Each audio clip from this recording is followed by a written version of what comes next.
karya legendaris dari Eyang Joko Wasti. Satu-satunya abdi dalam yang diperintahkan langsung untuk membuat lukisan batik yang dibuat khusus hanya di bulan Suro.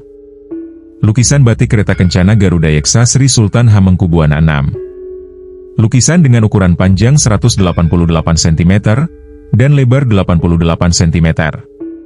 Selain karena dibuat sangat terbatas, perpaduan seni batik lukis, tradisi, serta nilai-nilai spiritual yang tinggi membuat karya-karyanya begitu melegenda. Bangsa Indonesia patut berbangga dengan keberagaman budaya yang tersebar di seluruh penjuru negeri, salah satunya akan budaya batik yang telah menjadi warisan budaya, sebagai ciri khas dan aset berharga bangsa ini. Meski demikian, menekuni batik sebagai mahakarya tidak semudah yang kita bayangkan. Tahapan proses membatik dapat dilakukan dengan beberapa step. Tiap tahapannya harus dikerjakan dengan sabar dan teliti agar hasil maksimal. Berikut adalah proses yang dilakukan ketika membatik. Dimulai dengan merebus kain. Kain tersebut direbus dengan berbagai macam tumbuhan yang diracik. Apabila kain tersebut berkualitas tinggi, maka perebusannya bisa memakan waktu hingga berhari-hari. Yang kedua adalah membuat pola lukis, kemudian nyanting, yaitu proses melukis menggunakan malam atau lilin. Pola yang sudah dibuat sebelumnya perlu ditutup dengan malam atau lilin. Tahap ini berfungsi untuk menutup pola agar tidak tercampur dengan warna dasar. Yang keempat adalah nemboki. Proses nemboki adalah tahapan yang hampir mirip dengan nyanting. Namun, penggambarannya dilakukan di belakang kain yang sudah dicanting. Tujuannya adalah untuk menyesuaikan corak pada bagian depan kain. Yang kelima adalah pencelupan.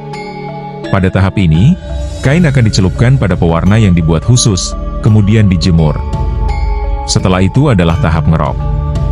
Apabila kain yang melewati tahap pencelupan telah kering, maka berikutnya ialah tahap ngerok. Cara melakukan tahap ngerok adalah dengan melepaskan lilin yang sudah dibubuhkan pada kain. Tujuannya adalah untuk memberi warna lain pada bagian tersebut. Berbeda dengan membuat batik biasa, membuat batik lukis dengan perpaduan warna yang lebih banyak membuat prosesnya jauh lebih rumit. Pencelupan dan ngerok harus dilakukan berulang-ulang, sampai menciptakan motif warna yang diinginkan. Kemudian menuju proses yang terakhir yakni ngelorot. Ngelorot adalah proses buka tutup warna pada kain yang sudah selesai. Proses ini dilakukan agar meluluhkan lilin pada kain. Caranya ialah dengan memasukkan kain ke dalam air mendidih. Selama proses perebusan, kain akan digoyang-goyangkan agar lilin rontok semua. Konon, ketika ngelorot Romo Joko Wasti memakai Tirta Wijayanti atau air dari bekas jamasan benda pusaka keraton. Dengan memadukan unsur seni, spiritual, dan tradisi yang dilakukan turun-temurun sejak leluhurnya, beliau telah menghasilkan adikarya yang bukan sekedar indah, namun juga memancarkan aura magic yang kuat.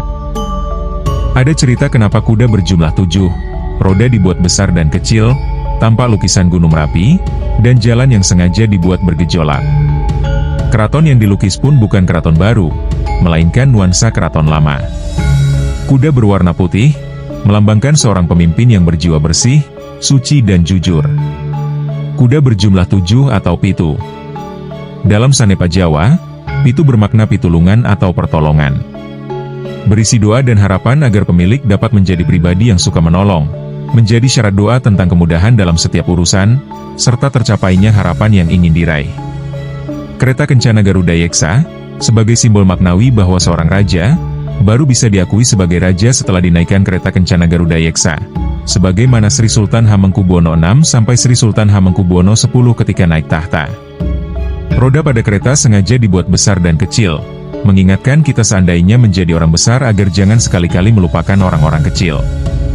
Selain itu juga terdapat Gunung Merapi dan juga gambaran dari keraton, menggambarkan literatur geologis Gunung Merapi dengan jarak 30 km ke utara, dan Pantai Parangkusumo 30 km ke arah selatan. Keduanya berada dalam satu garis lurus yang mengingatkan kita tentang hubungan yang berkesinambungan dengan alam. Agar tidak sembrono dan semena-mena hidup di atas tanah leluhur ini. Jalan pun sengaja dibuat bergejolak, sebagai refleksi perjalanan seorang manusia biasa yang tidak luput dari ujian dan cobaan. Batik lukis yang dihias prada berwarna emas. Melihatnya seperti ditayangkan sebuah cerita. Menyajikan nuansa lama, memancarkan semangat baru, bercampur rasa haru.